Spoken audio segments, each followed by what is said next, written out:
Hello and welcome to this episode of the Soulful and Wild Show. Now, I've just recently been to the Off-Grid Living Festival in Chiltern. It was on just last weekend. Really, really great. Stall holders, lots of interesting things. And I had a really interesting time listening to Adrian Iadici, or I'm not quite sure how to pronounce his surname actually, but anyway, Adrian, who runs natural beekeeping in New South Wales. Very interesting guy, really interesting approach to beekeeping. Very, not the mainstream is probably the way to, and I don't know if you know this, but I have a couple of hives here. I've been keeping bees since I moved here to the cottage. It's my hobby. Because back when I was working full-time, running Albury Hypnotherapy Clinic, I looked in the mirror one day and went, Karen Senor, you're the one that needs a hobby. You're working way too much. And now I'm definitely not working too much, doing way more fun things like keeping bees and going to festivals occasionally.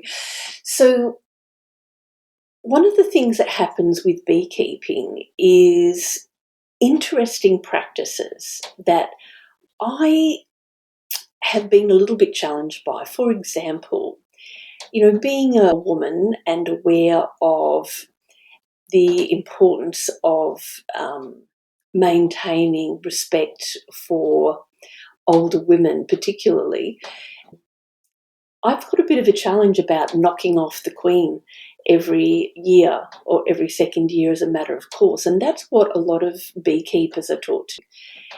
Now, the reason that they do that is to keep the hive really active. They say that with a new queen that you can keep the bees calm, and that's because the queens are actually bred to be calm, and to keep that production of, babies very high, and that keeps the colony working at optimum level for greater honey production. Now, most beekeepers do like honey, and they do keep their beehives so that the household can have honey and maybe family and friends as well. But there are many beekeepers, hobby beekeepers, who have a hive for the good of the planet to, keep everything trucking along nicely with plants, to improve the veggie garden and so on. So it's a concept that I have been challenged by. I did actually have to do that a couple of years ago because I got a really cranky hive. So I definitely needed to change that queen. But I'm aware that it is a standard practice rather than something that is generally considered dependent on the hive. So I had a really great time listening to Adrian, and I asked him about, I'm not sure if all of you are aware that this little pest is everywhere in the world now. Australia was the last place to get it. And evidently, we've had it here for 2 years, I believe. But I heard on the weekend that it's actually been here longer, and that it was only just published or announced to the public 2 years ago that it had been here much longer. Now, one of the things that we are being encouraged as beekeepers to maintain the integrity of, or to keep our beehives alive basically, is to treat them when varroa mite comes. Now, it's already in New South, it's in Canberra, and it will be hitting, I live in Albury, so it's, if we get through the whole of next season without varroa, we will be very, very fortunate. And I'm right on the border of New South and Vic, so it's on the move. And so we're being instructed to treat our hives with chemicals. Some are natural based, and it's quite a complex little process, timed. Some of the treatments you can't eat the honey. All sorts of things it's going to become a little bit more complicated.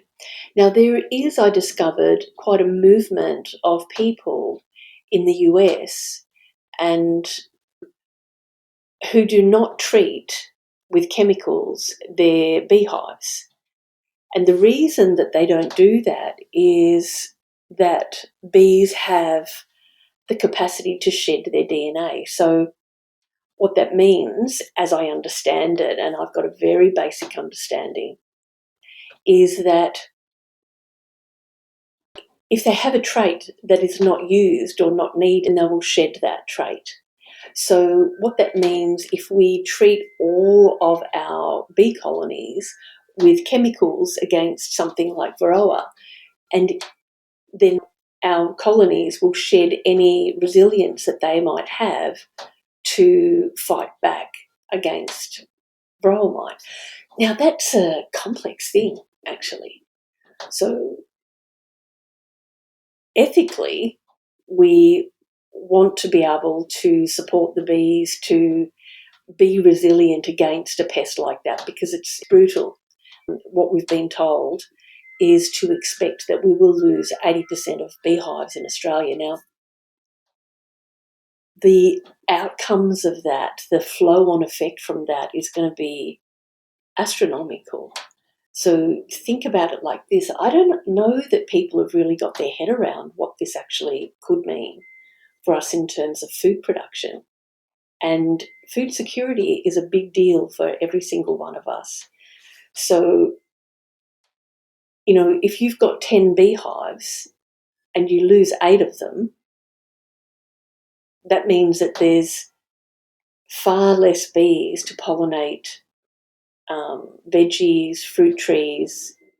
The almond industry, for example, truckloads and truckloads of beehives are transported in the spring when the blossoms are out to pollinate those almonds so that they maintain their production, the growing of the almonds. So if there's only 20% of bees available to do that rather than the 100%, that's going to mean a lot less almonds. So the price of almonds is going to go up. And just spread that across the whole country. And it starts to paint a picture about what's going to happen to the quantity of food and the cost of the food that is available. I mean, not tomorrow, but it's going to happen. So that's a big concern. It's got my mind thinking, wow, we've got these set of rules that's been set out. This is how we're going to treat it. And we've got to treat it with the chemicals. That's definitive. And I understand that. One of the things that's important is that, like for me, I've got my neighbour across the road has bees. So anything I do or don't do is going to impact his hives, because if my colonies get varroa mite, his will end up with it. So if I don't treat and I've got varroa mite, then his hives are going to be affected. Yeah, not good. So we kind of need to work together as a community of beekeepers to get things happening. And apparently the way varroa works is that even when there's some resilience, I mean, the bees do fight back, obviously. And this varroa mite, it's like for us, it would be like we had a dinner plate stuck to our back. And you can imagine those little things with something, what comparatively would be a dinner plate for us on our back, that's going to weight them down. It's going to reduce their health, their ability to do their work. When the colony gets weakened, then other pests come in, things like small hive beetle and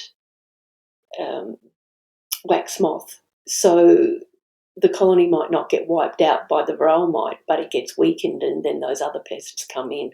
Now, under normal circumstances, the bees themselves can deal with small hive beetle and wax moth most of the time. So, and for us beekeepers, it's our job to look after the hive sufficiently to make sure that the bees aren't taxed by too much space in Don't mind Toby, he's having a little stretch. He's going to lay himself down somewhere. He's just doing a bit of yoga. He's a sweet little dog. Yeah, so there's a real lot going on in this space, and I'm very curious about what's going to happen and whether there's going to be a grouping of people here in Australia who do things differently. As I understand it, and I'm not really completely on top of this, I've just had some touches of information that have sparked a lot of thoughts. My understanding is that in places like Europe, they've pretty much across the board just treated chemically their hives. So their bees have not had an opportunity. If there are any colonies that have resilience against the pest, they've been knocked out from having that because of that DNA shedding that bees do. So I wonder whether Australia, and obviously how the government is, how organisations are, they just do what they do and don't think for themselves.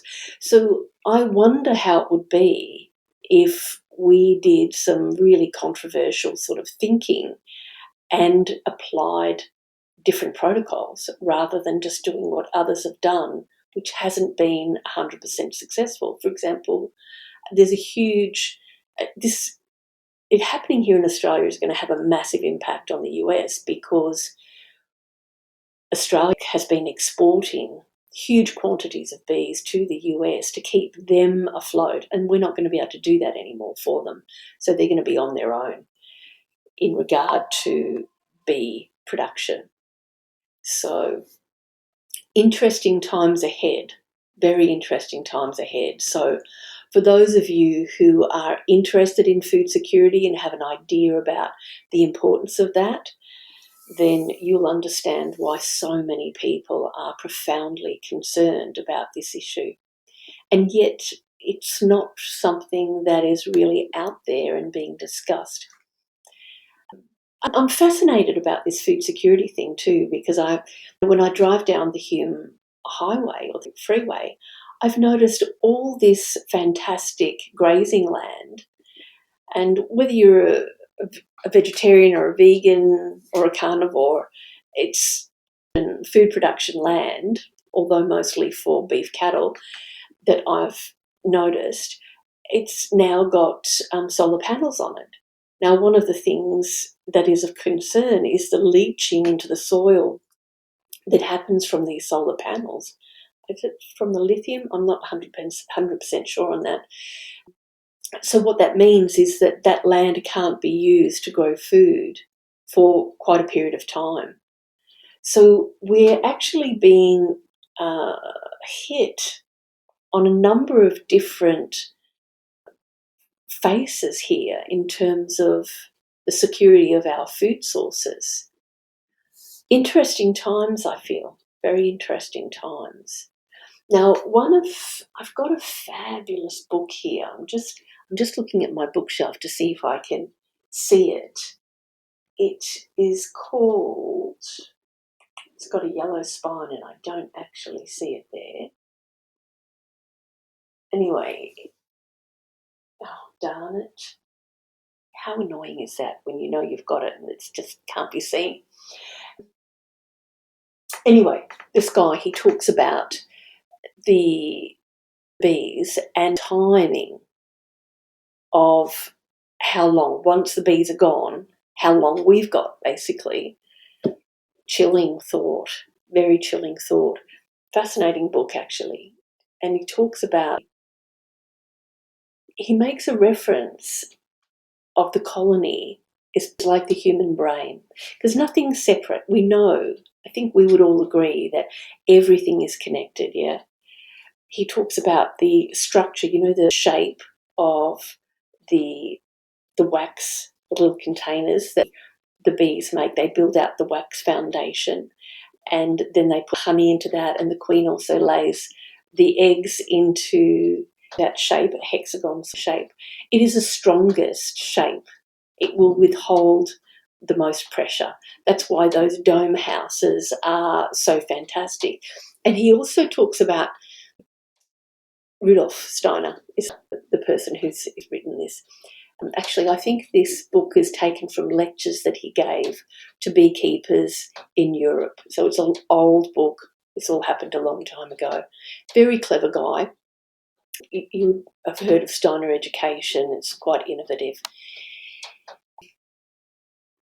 He talks about that shape being the central shape on this planet. So even our bones, the shape of our bones, the cells within our bones have that shape. Fascinating stuff. So, yes, a bit of a random rant about beekeeping and me sharing my thoughts from attending that talk. But so many different things have come up from just listening to that short, 45-minute talk by Adrian. Not only about beekeeping practices, but that tendency for us to just follow the rules, shall we say. And we do tend to do that. We just follow what is given because we all want to get along and do the right things. And when they say this is the right thing, we tend to just go there and just accept that. But is that right? Now, I'm not saying that I will not be using chemicals to keep my beehives alive. I'm not saying that at all. I'm just saying, is it the right thing? I know I'm going to do a little bit more research now and look beyond what I've been given. And I've been given, like all beekeepers in New South and probably Vic as well, lots of information and lots of support about how to deal with this when it comes. But I'm interested now in looking further over the fence. What else is there? Are there other people who are doing things outside of the standard square? Sometimes we actually need to do that to get a different result because this has not really been resolved anywhere else. We may still have a chance, I don't know, but maybe we still have a chance to resolve this. I mean, since I'm talking about bees, I love bees, and the golden liquid, beautiful honey. I mean, honey is such a healing thing. You know, a bee, 1 teaspoon of honey is the output from a bee's life. I'm often astounded at people who smother it on and chow it down like it's, junk food. I think about honey as nectar, like medicine. And the interesting thing is that in the hive, in the colony, the queen is the central piece. She is the cog around which everything works. And I like to look at the connectors, like in a household that really functions well and a family that works really well. It is the mother in the household, it's the woman that actually keeps that sorted. If the woman's off the tree, the household doesn't work. When a woman is really balanced and calm and taking care of herself, she's able to care for the others and keep everybody on track. It's really interesting, isn't it? Yeah, I'm digressing a little bit here. I just wanted to talk about this issue about the bees and what is happening and the potential issues for us with food security, whether or not our practices, which are fundamentally, commercially based, like I've just got a couple of beehives here. It's very hands-on. It's very much, I work with the weather. I don't go out into the hives if I'm off kilter. I need to be calm and relaxed and balanced, move slowly, have time. It's not something that you can rush if you're working with your bees. Because when I'm calm, they're calm. And it's easy to work with them. So in a commercial situation, it's quite different. I've actually got 3 hives here. I've got a Kenyan top bar hive, I have a flow hive, and I've got the more traditional square commercially based Langstroth hive. And working on those 3 hives is very, very different because of the physical setup. Which of those is best for the bees? I actually think that the Kenyan is the best. To be honest, for me, it's actually the easiest to work with because I'm standing up. It's at waist height. The bees create their own foundation to the size that they want, unlike in a Langstroth where you provide foundation and, provide a square frame. They have to build it within that space. In the Kenyan top bar hive, they actually make their own comb, their own honeycomb, and so they do the size that's right for them. So they make different sizes. So, for example, there is a bee called a drone, and they're bigger. So in a Langstroth hive, where the foundation is provided, then those drones are smaller. They're forced to be smaller. Whereas in a more natural sort of environment, like out in the bush, the bees just make the comb to the size that is appropriate for them. Yeah, it's very interesting stuff. I think that we do not appreciate honey for what it is. It's an incredible healing liquid. In essence, when I go and take honey from my hives, I'm stealing their food. So I really consider that when I'm looking at what's available. Is there going to be enough to take them through the winter? And of course, that's a big question for us at the moment. This particular year, there's a lot of people already are feeding their hives because it just hasn't been a great season food-wise. So the bees are under the pump here. They're hungry already. There's not a lot of food around for them. And yeah, so that means that the queen lays less eggs. So we're kind of setting up for this unpleasant little storm for next season. Yeah, watch this space. Keep your ears peeled for what's going on in bee world because bee world matters to our human world for sure. Yeah. So all praise to the bee goddess. We've got to look after her. We've got to do what we can to keep those bees in a good place. And yeah, I'm going to be looking into this a little more, and I invite you to keep your ear out and hear what's going on. As always, do we have all the information? I never really know that. We certainly get told what the corporations and the governments want us to know, but do we know it all? I don't know. But yes, sacred honey, sacred bees, they're under threat. So something to know, something to think about.